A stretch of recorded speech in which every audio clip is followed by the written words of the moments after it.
Sahabat,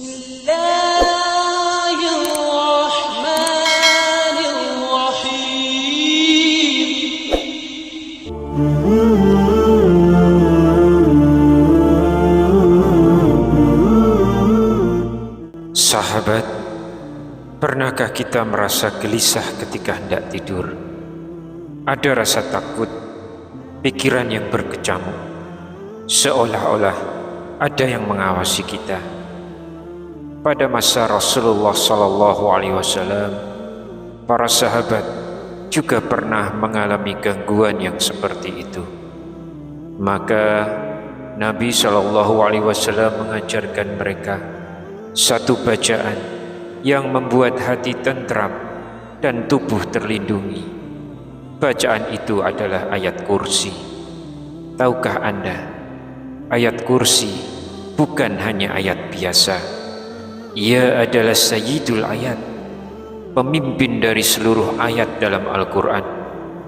Nabi SAW sendiri yang menyebutnya demikian. Artinya bahwa ada rahasia besar di balik ayat ini. Namun ada satu kisah menarik yang jarang didengar. Dalam sebuah kitab klasik, Nawatirul Usul fi Ma'rifati Ahaditsi Rasul Sallallahu Alaihi Wasallam, disebutkan bahwa malaikat Jibril pernah mengajarkan doa khusus sebelum membaca ayat kursi. Benarkah ini sunnah ataukah hanya riwayat tambahan yang lemah?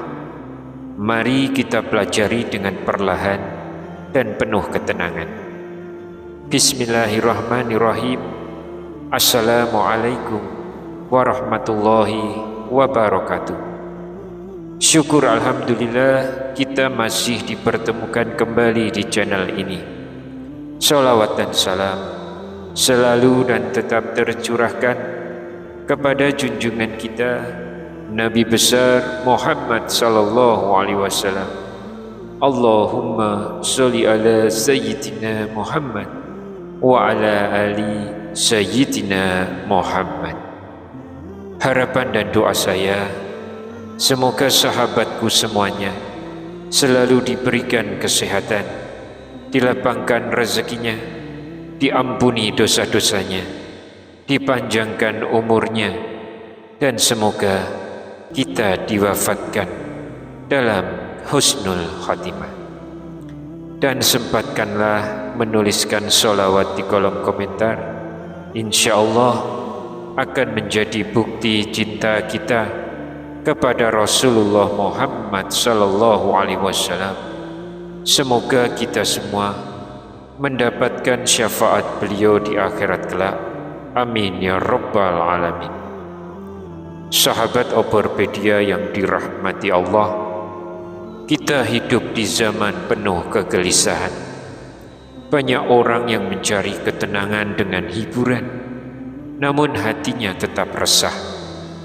Padahal Rasulullah SAW sudah mewariskan sebuah bacaan agung, yaitu ayat kursi, yang menjadi benteng dari rasa takut, gangguan setan, sekaligus penguat iman. Sayangnya, sebagian umat hanya menjadikannya hiasan di dinding atau bacaan tanpa penghayatan.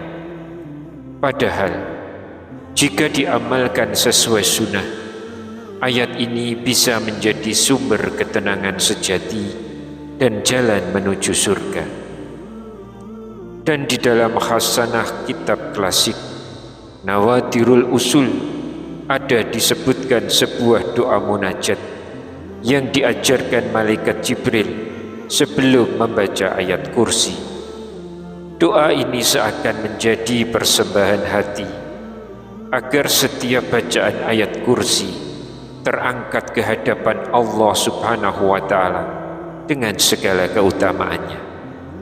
Inilah yang membuat ayat kursi tidak sekedar bacaan, tetapi menjadi jalan mendekat kepada Allah dengan penuh pengagungan. Sahabat Oborpedia yang dirahmati Allah, Namun sebelum kita masuk ke dalam pembahasan, jangan lupa untuk like dan subscribe channel ini agar semakin banyak saudara kita yang mendapatkan manfaat dari kajian ini. Tuliskan juga doa dan hajat sahabat semua di kolom komentar. Siapa tahu di antara doa-doa itu ada yang diaminkan oleh saudara kita dan Allah kabulkan. Rasulullah SAW pernah bersabda, doa seorang muslim untuk saudaranya tanpa sepengetahuannya akan dikabulkan. Malaikat berkata amin, dan engkau pun mendapatkan yang semisalnya. Hadis riwayat Muslim. Jadi mari kita saling mendoakan, semoga Allah mudahkan segala urusan kita, baik di dunia dan di akhirat. Amin ya rabbal alamin. Sahabat Oborpedia yang dirahmati Allah, sebelum kita mendalami doa munajat tadi, mari kita lihat dulu bagaimana Rasulullah SAW sendiri menjelaskan keutamaan ayat kursi agar kita benar-benar paham mengapa bacaan ini begitu agung. Sahabat beriman, mari kita bayangkan sebuah peristiwa. Suatu hari Rasulullah SAW bertanya kepada seorang sahabat mulia, Ubay bin Ka'ab, "Wahai Abu Munzir, tahukah engkau ayat apa yang paling agung dalam kitabullah?"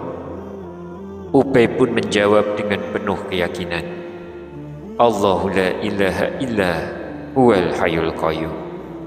Ayat kursi. Mendengar jawaban itu, Nabi SAW menepuk dada Ubay seraya berkata, "Semoga Allah memberi taufik kepadamu, wahai Abu Munzir."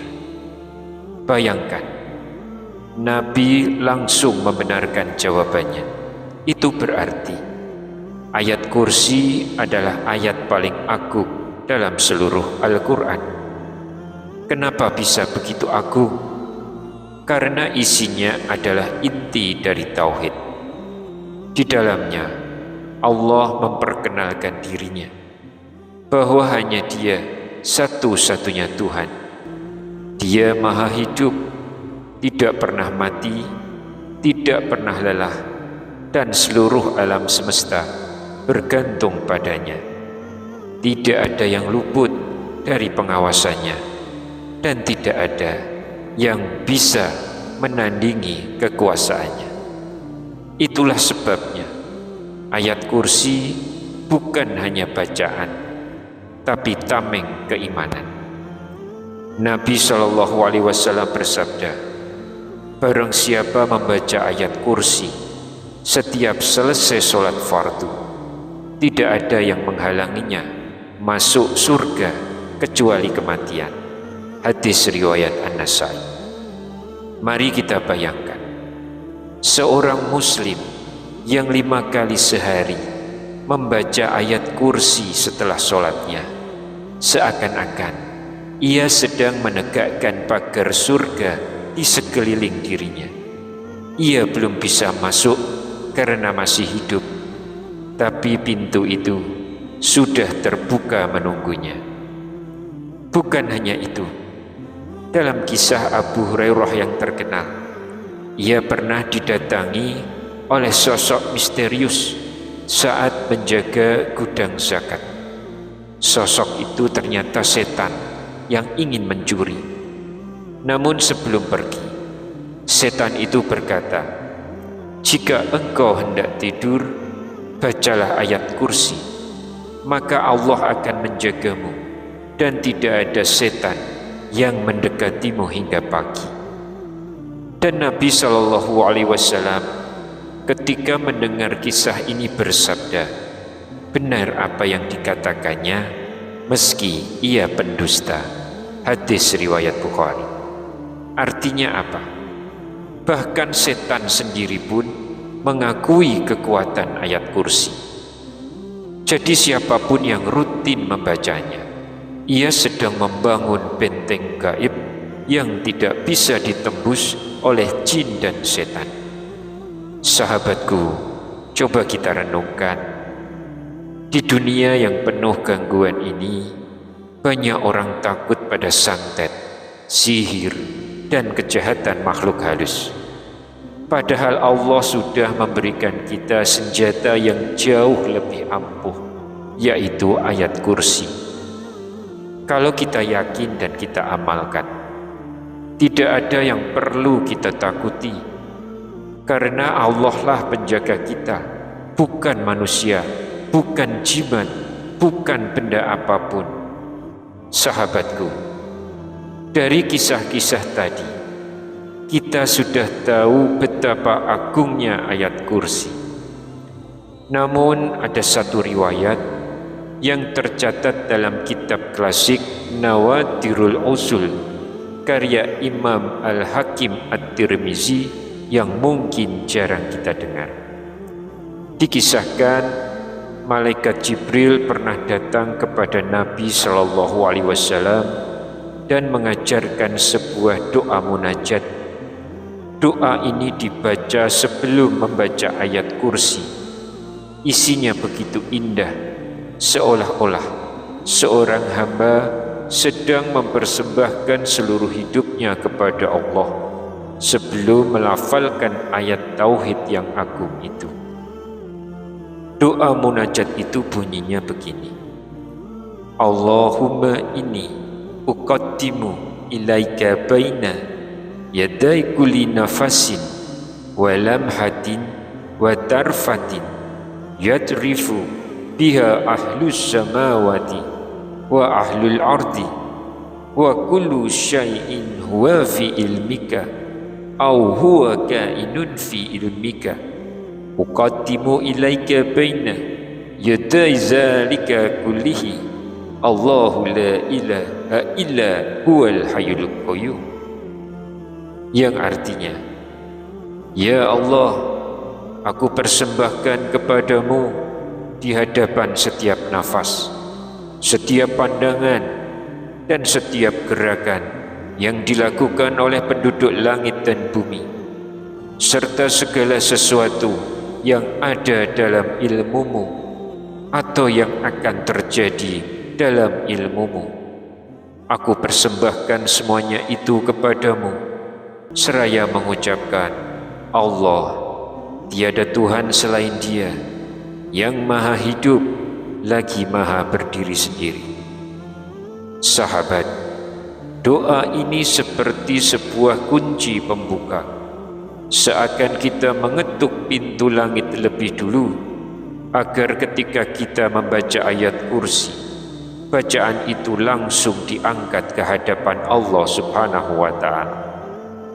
Sahabat, dari riwayat dalam Nawadirul Usul itu, doa munajat ini dibaca sebelum membaca ayat kursi. Jadi urutannya sederhana. Yang pertama, panjatkan doa munajat itu, Allahumma inni uqaddimu ilaika baina yadai kullu nafasin, hingga selesai. Yang kedua, lanjutkan dengan membaca ayat kursi dengan penuh penghayatan. Waktu yang dianjurkan dalam riwayat ini adalah malam hari, terutama sebelum tidur, atau ketika seseorang ingin mendapatkan perlindungan khusus dari Allah Subhanahu wa Ta'ala. Sehingga bacaan ayat kursi bukan hanya lantunan lisan, tetapi benar-benar persembahan jiwa kepada Allah. Namun sahabatku semua, mari kita harus ingat hal yang penting. Ayat kursi itu sendiri sudah dijelaskan keutamaannya langsung oleh Rasulullah SAW dalam hadis-hadis sahih. Beliau menekankan 3 waktu utama. Yang pertama, dibaca setiap selesai sholat fardu. Ini akan menjadi jalan menuju surga. Yang kedua, dibaca setiap malam sebelum tidur.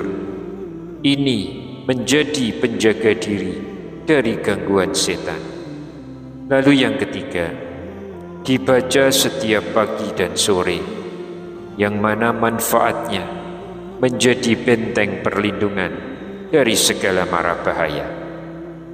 Inilah amalan yang sahih, yang sudah cukup untuk menjadikan ayat kursi sebagai benteng hidup kita. Adapun doa munajat tadi, kita bisa membacanya sebagai doa tambahan, sebagai ungkapan hati sebelum ayat kursi. Namun jangan sampai kita meyakininya sebagai syariat wajib, karena para ulama hadis telah meneliti sanad riwayat ini dan hasilnya sanadnya dhaif atau lemah, bahkan sebagian menyebutnya mendekati mungkar.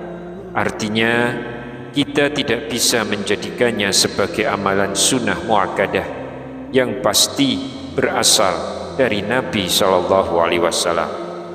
Cukuplah kita niatkan sebagai doa yang indah agar hati kita lebih khusyuk.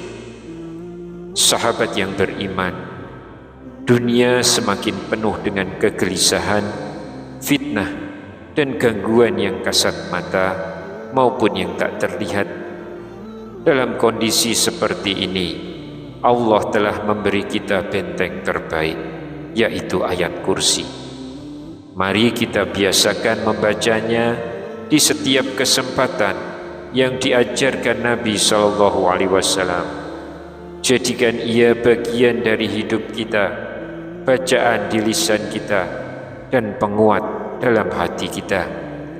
Karena siapa yang menjadikan Allah sebagai penjaganya, maka tidak ada satupun makhluk yang mampu mencelakainya. Semoga Allah menjadikan kita hamba-hamba yang istiqomah, selalu dalam perlindungannya, dan kelak dibangkitkan bersama orang-orang yang mencintai Al-Quran. Wallahu a'lam bishawab. Wassalamualaikum warahmatullahi wabarakatuh.